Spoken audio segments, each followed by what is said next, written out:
ലോകത്തിലെ ഏറ്റവും യുണീക്ക് ആയിട്ടുള്ള 3 ബീച്ചുകൾ പരിചയപ്പെടാം.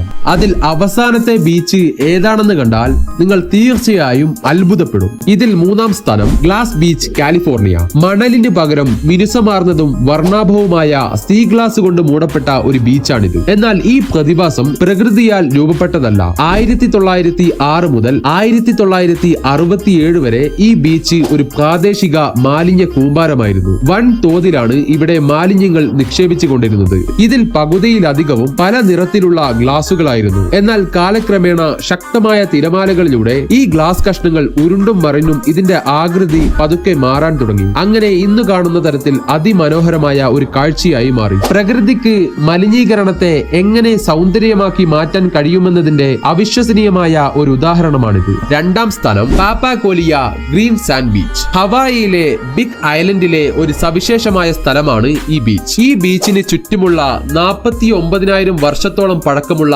അഗ്നിപർവ്വത കോണിൽ നിന്ന് ഒലിവിൻ എന്ന ധാതു ഉരുകി ഒലിക്കുന്നതിനാലാണ് ഈ പച്ചനിറം ഉണ്ടാകുന്നത്. അഗ്നിപർവ്വതത്തിൽ നിന്നുള്ള ലാവ തണുത്ത് പിളർന്നപ്പോൾ ചെറിയ പരലുകൾ കടലിലേക്ക് ഒഴുകിപ്പോയി. ഇത് മുഴുവൻ ബീച്ചിനും അതിശയകരമായ ഒരു മരതക തിളക്കം നൽകി. നിരവധി ആളുകളാണ് ഈ വിചിത്ര ഭംഗി ആസ്വദിക്കാൻ ഇവിടെ എത്തുന്നത്.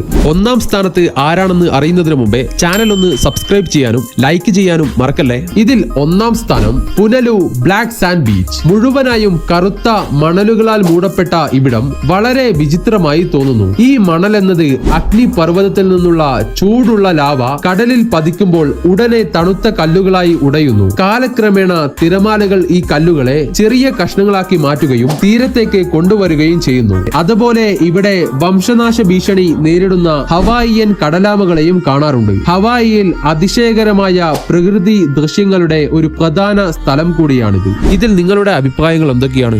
കമന്റ് ചെയ്യൂ.